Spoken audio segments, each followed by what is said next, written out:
Ya, saya mulai. Assalamualaikum warahmatullahi wabarakatuh. Untuk pertemuan yang selanjutnya, yaitu kita masuk ke materi baru tentang kinematika gerak. Untuk gerak ini, mungkin kalian juga sudah pernah mempelajari dulu mengenai misalkan tentang definisi gerak atau konsep gerak dan juga tentang gerak lurus. Di jenjang SMK ini masih sama yang kita pelajari, baik konsep gerak, kemudian gerak lurus dan juga ditambah dengan gerak melingkar. Nah, untuk materi ini saya bagi menjadi 2 kali pertemuan.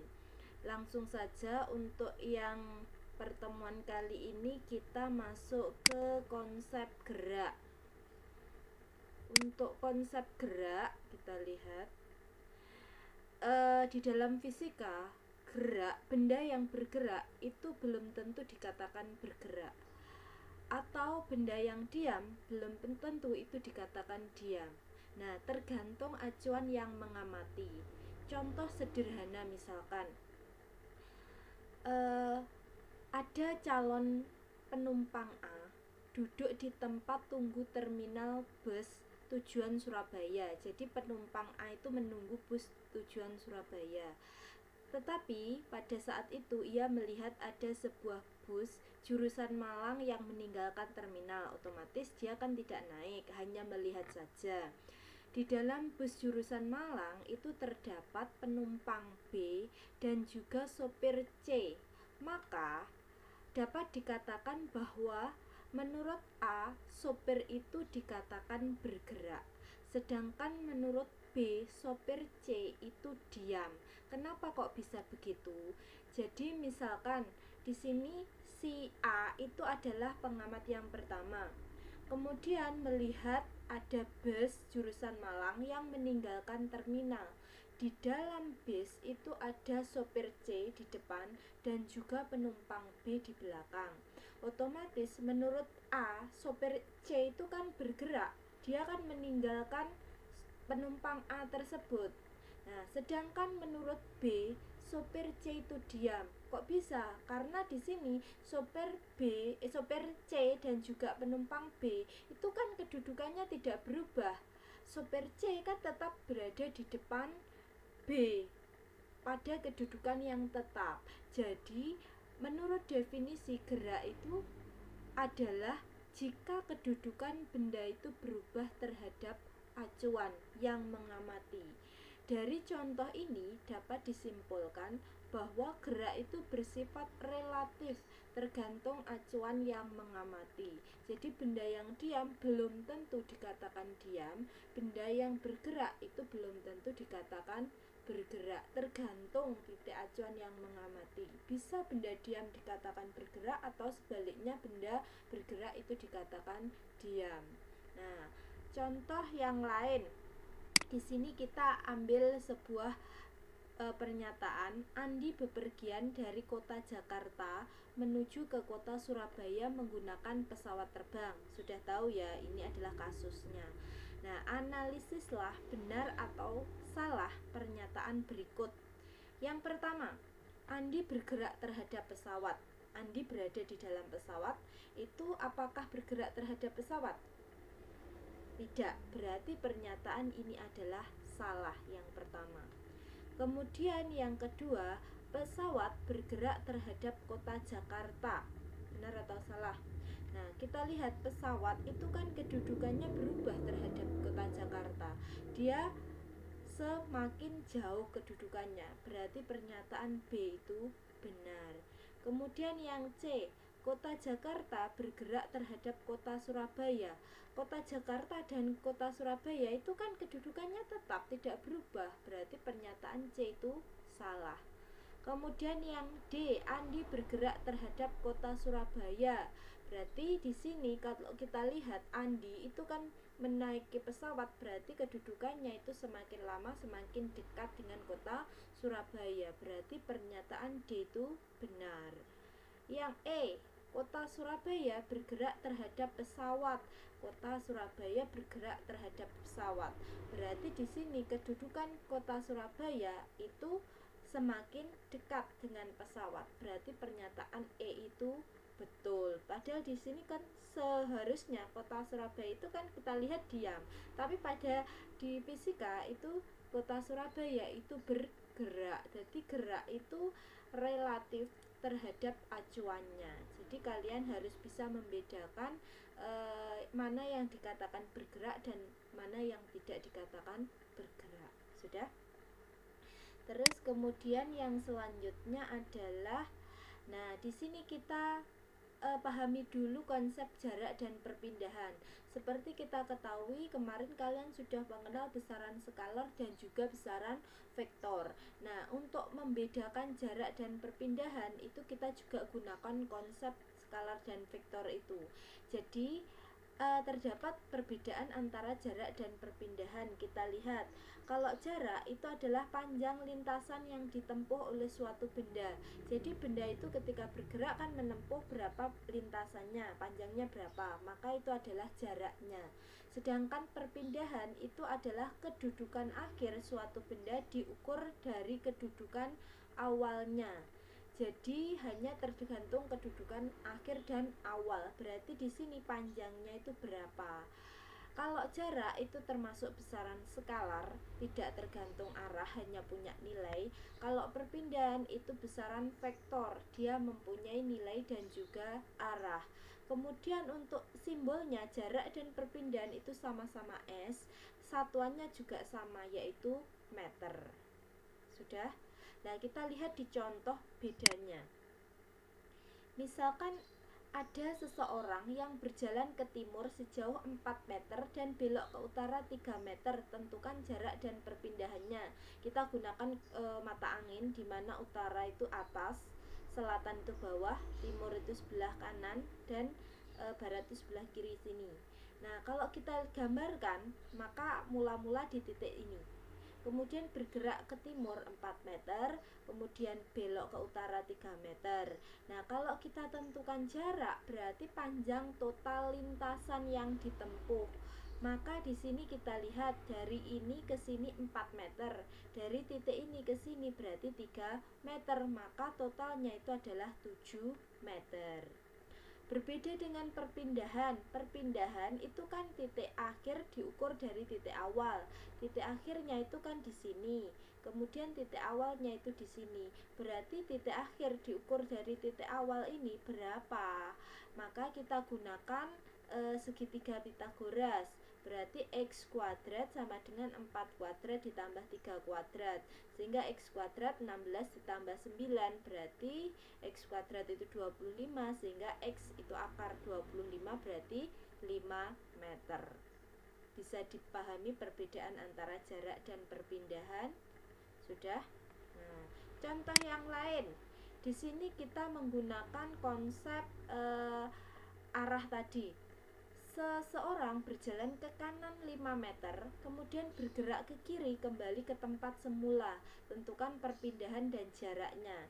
Kalau perpindahan tadi posisi akhir diukur dari posisi awal. Posisi akhirnya itu kan 5 meter, berarti dia kembali lagi ke kiri 5 meter. Berarti nilainya itu adalah 5 dikurangi 5 sama dengan 0. Nah, kalau yang jarak berarti kan panjang seluruh lintasan, berarti 5 ditambah 5, maka nilainya itu adalah 10 meter. Itu perbedaannya. Selanjutnya adalah perbedaan kecepatan dan kelajuan. Mungkin kalian sering mendengar istilah kecepatan sepeda motor. Mungkin malah kelajuan sedikit terasa asing, karena yang familiar itu adalah kecepatan. Kalau kalian lihat di sepeda motor, itu speedometer itu mengukur kelajuan, bukan kecepatan. Kenapa? Karena arah itu tidak mempengaruhi besar dari yang ada di speedometer. Sehingga kalau itu namanya besaran skalar, itu adalah kelajuan. Kalau kecepatan itu adalah besaran vektor. Jadi arah itu mempengaruhi. Ini kita lihat di tabel, kalau kecepatan vektor, kalau kelajuan itu skalar. Nah, Perbedaannya apa? Kalau kecepatan itu perpindahan dibagi waktu tempuhnya, kalau kelajuan itu jarak dibagi waktu tempuhnya. Simbolnya sama, yaitu V, satuannya juga sama, yaitu meter per sekon. Nah, kita lihat bedanya lagi dari contoh. Misalkan di sini ada contoh, bentar. Nah, sebuah benda bergerak dari titik A ke C. Benda bergerak A ke B dulu selama 3 sekon, kemudian dari B ke C selama 2 sekon. Dari A ini dia bergeraknya ke B, baru sampai di titik C ini. Hitung kecepatan rata-rata dan kelajuan rata-rata benda.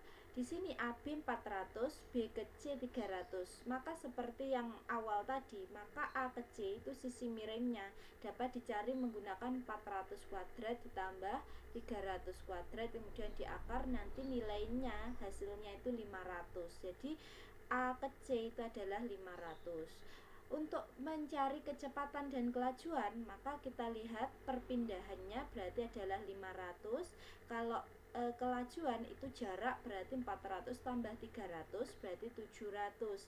Maka ini yang atas 500, yang ini itu adalah 700. Sedangkan waktunya sama karena waktu itu skalar, berarti ditambahkan semua. Berarti 3 sekon tambah 2 sekon. Sekon itu detik ya. Nah, di sini berarti nilainya hasilnya kalau kecepatan rata-rata itu 100, kalau kelajuan itu adalah 140. Sudah, itu bedanya. Selanjutnya itu adalah percepatan. Kalau tadi kelajuan kecepatan, sekarang adalah percepatan. Percepatan itu adalah perubahan kecepatan per satuan waktu. Jadi kecepatannya berubah. Sebuah benda dikatakan mempunyai percepatan bila kecepatannya itu berubah. Kalau kecepatannya tetap, maka percepatannya itu otomatis 0 nilainya. Nah, simbol percepatan itu A. Satuan percepatan itu meter per sekon kuadrat. Ingat, jangan mengubah huruf kecil menjadi huruf besar untuk simbol dan juga satuan. Jadi kalau misalkan huruf kecil, tetap kalian gunakan huruf kecil. Kalau huruf besar, maka kalian gunakan huruf besar. Kemudian contoh soal, misalkan biar kita memahami konsep percepatan. Sebuah mobil awalnya melaju dengan kecepatan 10 meter per sekon, kemudian dipercepat menjadi 30 meter per sekon. Berarti kan terjadi perubahan kecepatan dari 10 menjadi 30 dalam selang waktu 5 sekon. Berapakah percepatan rata-rata mobil tersebut? Maka kita bisa menyelesaikan untuk percepatan itu perubahan kecepatan dibagi selang waktunya. Untuk perubahannya berarti kan 30 dikurangi 10, waktunya 5, berarti 20 dibagi 5. Nanti hasilnya itu adalah 4 meter per sekon kuadrat. Jadi satuannya adalah meter per sekon kuadrat. Sudah bisa dipahami ya tentang percepatan. Percepatan juga merupakan besaran vektor. Kemudian selanjutnya seperti yang sudah saya katakan, untuk hari ini kita sampai gerak lurus. Untuk pertemuan berikutnya baru kita bahas tentang gerak melingkar. Nah, untuk gerak lurus ini itu berarti gerak yang lintasannya itu berupa garis lurus, di mana gerak lurus itu terdiri dari dua, yaitu gerak lurus beraturan dan gerak lurus berubah beraturan. Saya yakin kalian sudah memahami dulu. Untuk GLB dan GLBB perbedaannya terdapat di kecepatan yang pertama. Kalau GLB kecepatan benda itu tetap, kalau GLBB itu kecepatannya berubah secara beraturan.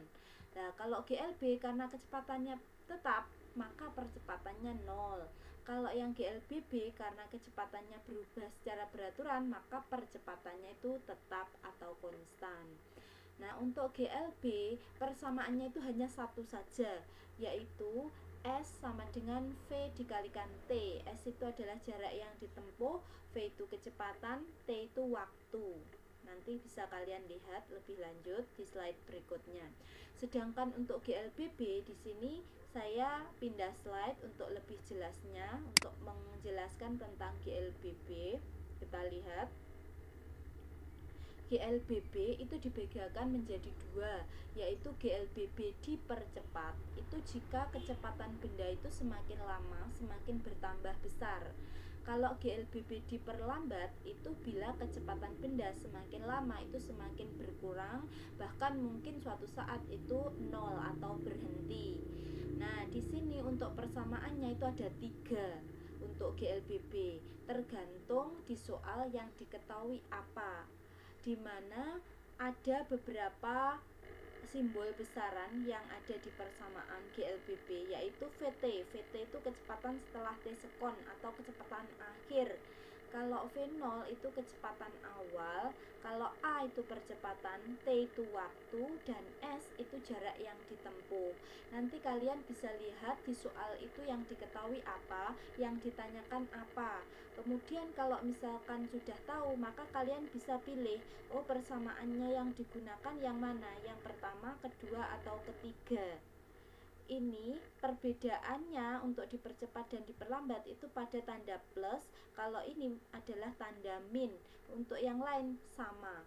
Jadi kalian bisa melihat di persamaan ini, di slide ini. Silahkan mungkin kalian bisa screenshot, kalian bisa lihat, dipahami persamaannya. Kemudian untuk lebih jelasnya kita masuk ke contoh soal. Kita lihat contoh soalnya itu sebuah mobil mula-mula bergerak dengan kecepatan 20 meter per sekon. Berarti itu adalah kecepatan awal atau V0. Nah, kemudian menambah kecepatannya dengan percepatan 2 meter per sekon kuadrat. Berarti percepatan itu A. Selama 5 sekon berarti adalah T. Berapa kecepatan mobil sekarang? Maka ini adalah VT, kecepatan akhir. Maka yang diketahui kan V0, A, dan T. Yang ditanyakan itu adalah VT. Maka kita bisa menggunakan persamaan yang pertama, yaitu VT sama dengan V0 plus AT. Kenapa saya pakai plus? Karena dia mobil itu kecepatannya bertambah, berarti GLBB dipercepat. Nah, kita masukkan VT sama dengan V0 nya 20, A nya 2, T nya 5. Berarti 20 ditambah 2 kali 5 itu 10, maka 20 ditambah 10 berarti nilai VT itu adalah 30 meter per sekon. Sudah bisa dipahami untuk contoh soal ini.